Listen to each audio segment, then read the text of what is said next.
The Pulse School on RealAgriculture.com is brought to you by BASF.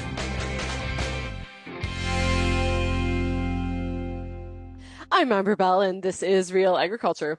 Here today for an episode of Pulse School, and having the opportunity to be joined by Laurie Friesen, who's a seed program manager with Saskatchewan Pulse Growers. Now, we're going to be talking about seed varieties. We're going to get down into the nitty-gritty and speak about what varieties are up and coming, what is on the market right now, what is new, and yeah, so I'm really looking forward to it. Welcome, Laurie. It is great to see you. Oh, thank you so much for having me. I'm looking forward to this. So you have a lot of excitement around different varieties that are up and coming, but let's start off with the question of why growers should consider even adopting a new variety to begin with. Yeah, for sure. Well, there has been significant investment in pulse breeding over the last quite a few years, and this has been both in the public and private sector. And this is really yielding results. And in particular in crop yield. So we're seeing improvements in peas, lentils, and chickpeas, showing yield bumps as high as 20% over previous varieties that have traditionally dominated acres in Saskatchewan. What are some of the advancements that have made that possible? Well, as I mentioned, big boosts in yield, but we're also seeing pea varieties that combine these higher yield traits such as standability, protein, and seed coat integrity. So it provides a whole package. Some of the older varieties maybe had one or other or whatever, but now we're seeing a really good focus on making sure that protein and seed coat integrity are maintained along with that yield. And when we look at green peas, we have high yield along with resistance to bleaching. So this is providing improvements over some of the older varieties. Another one is that most new varieties now are rated moderately resistant to fusarium root rot. And this is an improvement as well as many of the older varieties were rated as intermediate. So we're seeing improvements in disease resistance. If we look at small red lentils, new varieties are providing yield increases up to 16% versus the dominant variety CDC Maxim. And small greens yield increases over previously dominant CDC Invincible up to a 32% even with the very newest variety. And chickpeas, we're seeing yield improvements as well as more options for seed size. So there's new markets to target there, depending on the size of the seed for that variety. What are some factors that growers should take into consideration when choosing a new variety?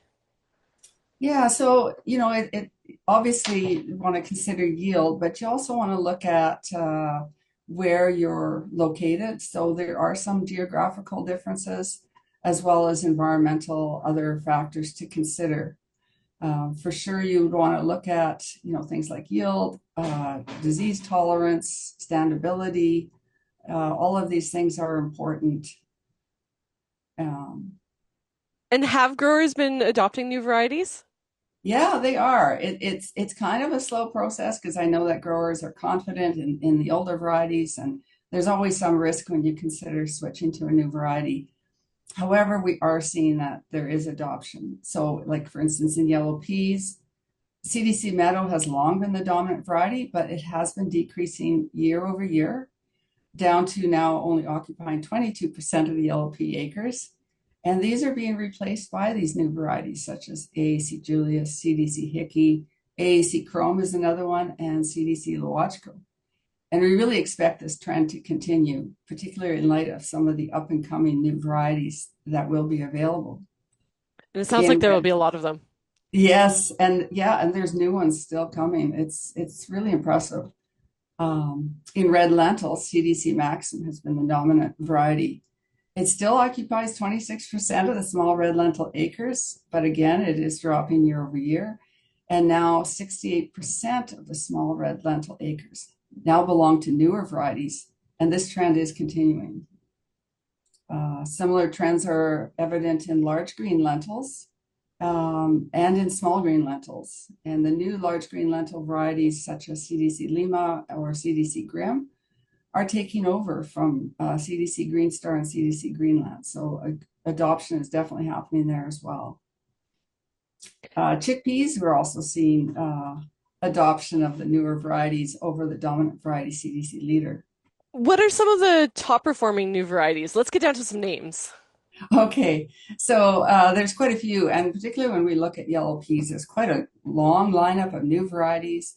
And so, top six, if I were to pick, would be AAC Julius, CDC Hickey, CDC Luachko, CDC Tollefson, CDC Citron, and AAC Beyond. So these are all ones that are either have been available to growers just recently or will be in 2026. So these varieties yield anywhere from 10 to 19% higher than CDC Meadow. And they combine this with excellent standability and good seed traits. If we look at CDC Citron, it is the highest yielding variety in the north at 19% over CDC Meadow. And AAC Julius has the added advantage of early maturity. Another of these varieties that has earlier maturity is AAC Beyond.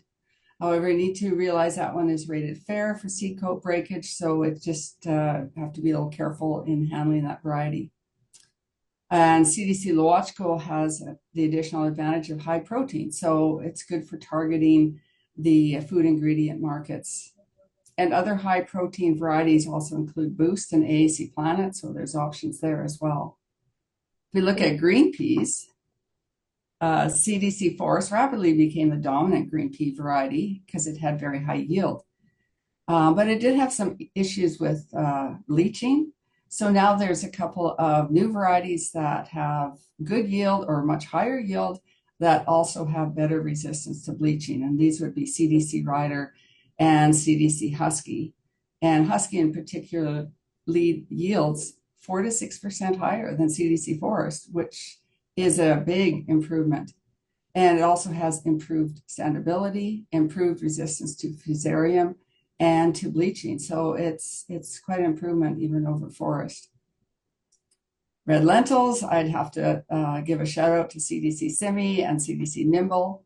They yield up to 10% higher than CDC Maxim. And the newest small red, which is CDC 6928, can yield up to 16% higher. So that one's just coming out. Large green lentils, you might want to consider CDC Lima or CDC Grim. And these varieties out yield CDC Greenland by 5% in the south and 16% in the north. They also out yield CDC Green Star in the north and have the added advantage of the Clearfield herbicide tolerant trait. Small green lentils, well, there have been two game changers here. CDC Gemini is the first one that is now dominating acres, and it yields up to 20% higher than CDC Invincible, which has been the dominant one up until now. And a newer variety that's going to be available in 2027 will yield up to 32% higher. Kabuli chickpeas, CDC leader still dominates the chickpea acres in Saskatchewan. However, newer varieties such as CDC Lancer, CDC Orkney, CDC Pearl all show yield improvements of up to 13% depending on which soil zone you're in. And the variety CDC Pasqua has a larger seed size and can bring premiums for the 10 millimeter size. Faba bean. We now have varieties that have the low vicine convicine trait and have yield and maturity as good or better than snowbird. And having that trait will open up new markets for this crop in the food ingredient market. So that's one to consider as well. I should add that the yield data that I've been providing is from small plot research in the regional variety trials. So the burning question is, how does this translate to on-farm performance? Well, if you look at the data from Saskatchewan Crop Insurance through their Sask Management Plus app, it reveals even higher yield advantages versus the older dominant varieties that I've been quoting here. And we're even seeing a small red lentil variety, for example, CDC Nimble, yielding up to 30% higher than CDC Maxim over 4 years. And even CDC Simi shows 10% higher. And peas, it's even more impressive. We've seen up to 50% higher. So that is a really good resource. That's great. When looking at making that decision for a variety, what resources are available for growers in order to decide what would be best for their farm? Like, is there somewhere they can go to ask questions? For sure. I have two resources I'd like to recommend. I've mentioned already the Sask Management Plus on the Saskatchewan Crop Insurance website, and where it shows on-farm yield by variety, by year, as well as by risk zone. However, I really want to let growers know about our new Pulse Variety Hub. And here we have up to 15 years of regional variety trial data that's shown by variety, by year, and by location. A totally transparent database that can give you very specific information. You can select by location, and then you can select the varieties that you want to compare for performance to better determine which genetics are best suited to your farm. I'm excited that we added a new feature for this year, and that is that we've included rainfall and temperature data. So you can see which varieties compete better under ideal conditions and which ones are leaders when conditions are less than optimal. And this is really important. And this can help growers make decisions based on risk. So if you're wanting to be more or less risky, you can pick a variety that has been consistently yielding even when conditions are maybe not as ideal. Or if you really want to go for that high yield, you may want to pick one that just shines when conditions are optimal. So, there's some really good decisions that you can make based on that data. And you can, select how you want to view the data, whether it's in bushels per acre, pounds per acre, kilograms per hectare, whatever is, makes the most sense to each grower.